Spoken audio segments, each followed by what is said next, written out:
Back student, this is a class 2 subject Hindi chapter 9 संगठन की शक्ति। ये इकाई 2 का फर्स्ट चैप्टर है, इसे हम चैप्टर 9 भी बोल सकते हैं। एक पेड़ पर बहुत से कबूतर रहते थे। उसका जीवन सुख शांति से व्यतीत हो रहा था। वे सवेरे उठते और गुटर गूं करके ईश्वर की प्रार्थना करते। एक दिन एक शिकारी ने उन्हें देख लिया और वह इन कबूतरों को पकड़ने की तरकीब सोचने लगा। अगले दिन वह प्रातःकाल शीघ्र ही उनके रहने के स्थान पर गया और उसने उस पेड़ के नीचे दाने बिखेर कर जाल बिछा दिया। ऐसा करके वह समीप ही एक पेड़ के पीछे छिपकर बैठ गया। भूखे कबूतर दाने बिखरे देख उन्हें खाने की इच्छा से पेड़ के नीचे उतरे। वे तुरंत ही दाने चुगने लगे और बेचारे जाल में फंस गए। उन्होंने बहुत प्रयास किया परंतु वे जाल से न निकल सके। वे केवल कबूतर पंख फड़फड़ाकर रह गए। शिकारी कबूतरों को फड़फड़ाते देख बहुत खुश हो रहा था।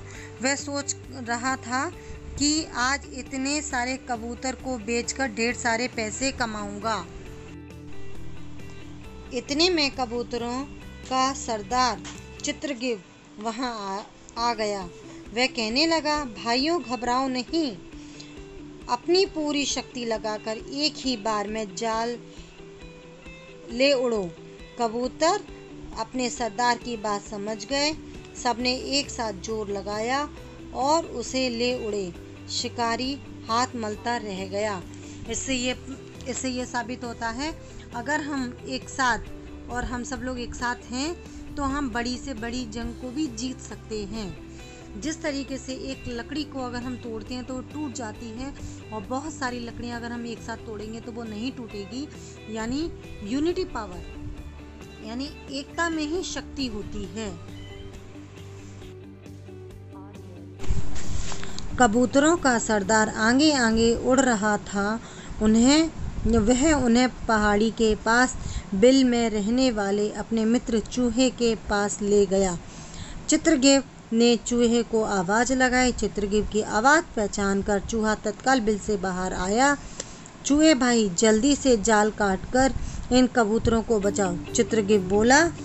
चूहे ने अपने तेज दांतों से जाल को तोड़ दिया और सभी कबूतर स्वतंत्र थे।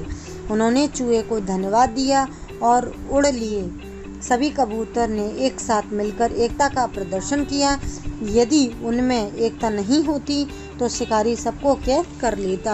यानी वही मैं आपको बता रही हूँ, अगर हम एक नहीं रहेंगे तो कोई भी हम पर जोर चला लेगा। अगर हम एक रहेंगे तो कोई भी हमको हरा नहीं सकता है। अब हम पढ़ेंगे शब्दार्थ। शीघ्र, शीघ्र का मतलब होता है जल्दी। शक्ति, ताकत। मित्र, दोस्त। स्वतंत्र, आजाद। हाथ मलते रह जाना, कुछ ना मिलने पर पछताना। ये लेसन आपको केयरफुली रीड करना है। ओके, फिर हम इसके क्वेश्चन आंसर आपको करवाएंगे।